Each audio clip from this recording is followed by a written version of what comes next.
Genes are passed down from parents to offspring.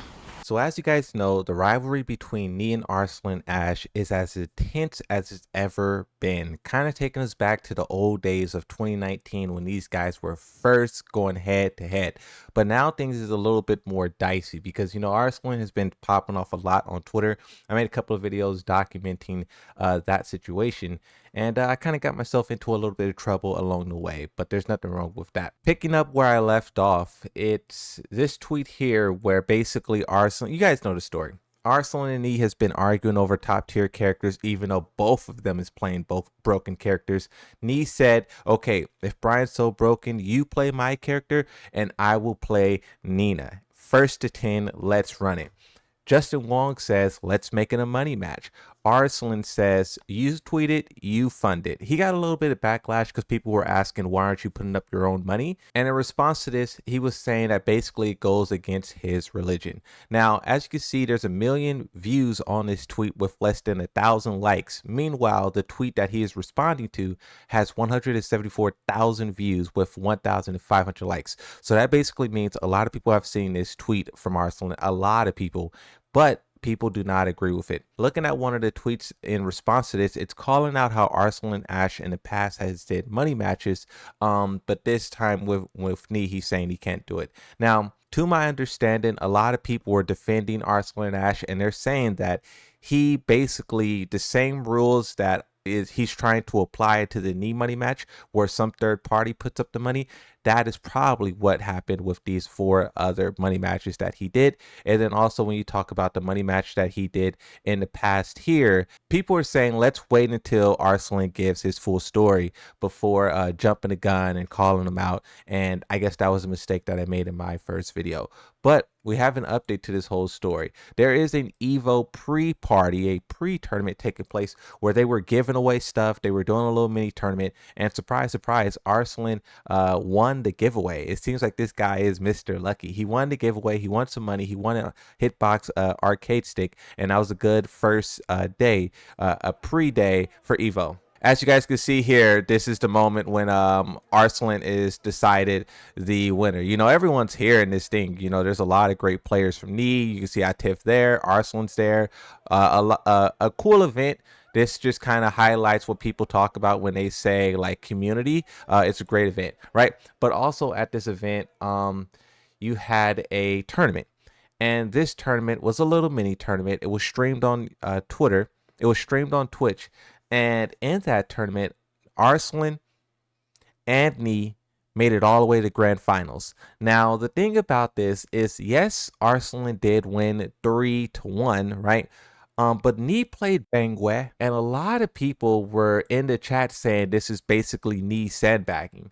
Now, whether or not you think those people were coping and making excuses for Nee, so Nee not using Brian Fury here against Arslan's Anna, it kind of seems like he is trying to save a little bit of his gameplay for later. He doesn't want Arslan to get that little bit of experience. But Arslan, on the other hand, he really didn't do that. He was like, I'm going to play my Anna, and, I don't care about sandbagging or anything. I want this W. Now, immediately after the match, Arslan Ash took to Twitter and says, who said you would win? Of course, this is a callback to what he said to Nee when Nee was originally telling him to play first to 10. And Nee was basically talking as if he would just absolutely cook Arslan. So this is pretty interesting. It's another step in their rivalry. I don't know if there was money given out at this tournament or whatnot. Obviously, winning a pre-EVO is nothing in comparison to really the real EVO. So, maybe Nee just didn't want to do it. But regardless, this moment here in time was just something that the players were awe-inspired by, awestruck.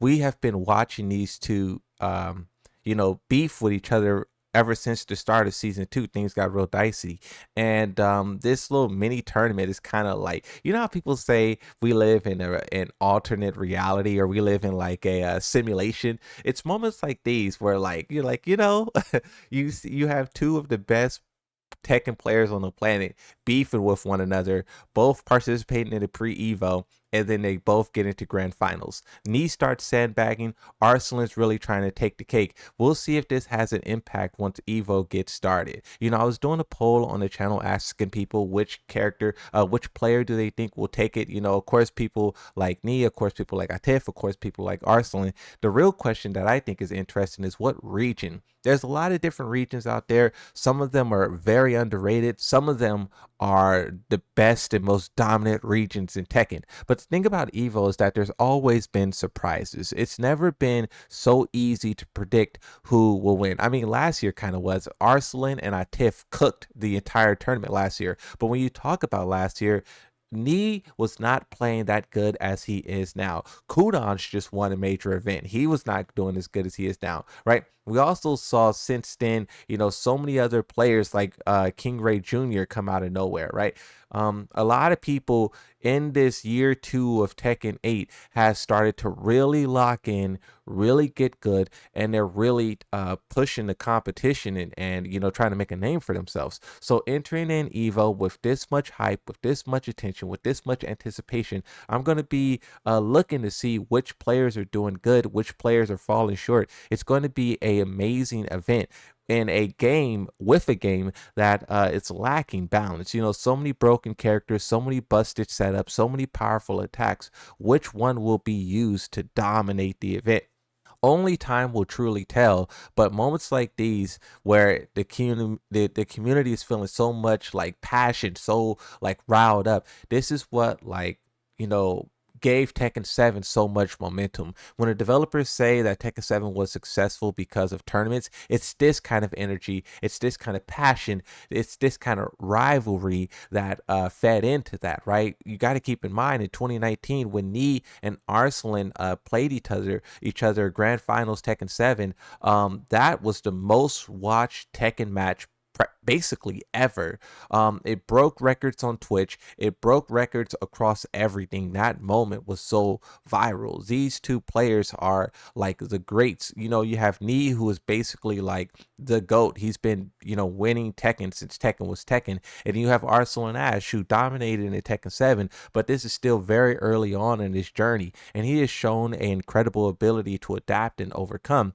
But these two players are now like kind of like feeding off each other. They're giving and take, they're learning a little bit, right? So it's just interesting to see these two players and the road that they're on, and we'll see how it continues in Evo, you know, 2025. And then also, I wonder, this is looking off into the future. I wonder if this will continue into Evo France that takes place in October. Of course, we have Armor King coming along the way, and who knows what that character is going to bring in terms of balance, in terms of abilities. But then also, you got to talk about the future patch. That is a little bit of a different topic from Nee versus Arslan, but in this video, I just wanted to highlight what makes it so special for me. Oh, shifting clouds! Activate! Four, Oh! blocked. It's over. No, we dropped it! Ran out of time. We get the handshake. Very respectful. Yes. That's it. Arslan That's it. Ash. Last year's EVO champion. Last year's EVO champion, this year's pre-EVO champion. Yep.